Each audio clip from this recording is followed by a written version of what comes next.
How do I keep my yarn a consistent weight while I'm spinning? So there's a few different factors that go into this. Obviously, practice is one of them. So if you are brand new to spinning, a lot of consistency will just come with time and practice. It's Tour de Fleece, so you should be spinning every day anyway. So get your practice in.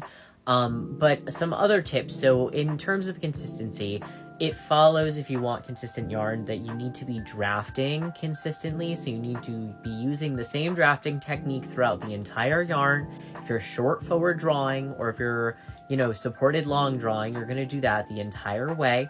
If you're smoothing down the yarn, you're going to, again, do that consistency. Whether or not you're doing it doesn't really matter, but if you're going to do it, do it. And if you're not, don't, throughout the entire yarn. Again, so the entire thing is the same. Finishing the yarn is also really important. So thwacking and twanging cannot be emphasized enough. I really think it can make a even pretty uneven looking yarn look a lot more even, especially if it's a woolen style yarn. If you spun it from a roving, or you're doing some sort of long draw or supported long draw method, so there's more air in the yarn and therefore more ease for the fibers to move up and down the yarn and even out. When you thwack that yarn, if you thwack the ever living hell out of it, it's going to end up looking really even. So that's going to help as well. Don't chain ply from 3 separate bobbins or 2 separate bobbins. If you're making a 2-ply, it really will make all the difference, as opposed to using a plying ball or, again, chain plying.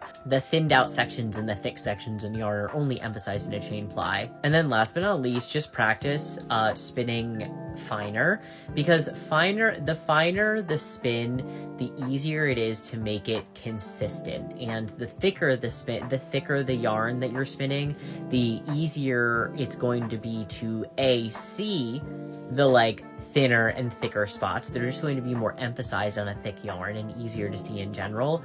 But then also, it's well known in the spinning community that it's much easier to draft finer than it is a very consistent thick yarn. Drafting very consistent thicker weight yarn, even if it's not an actual bulky weight yarn, even if it's just like a DK weight single, you know what I mean? It can be tough.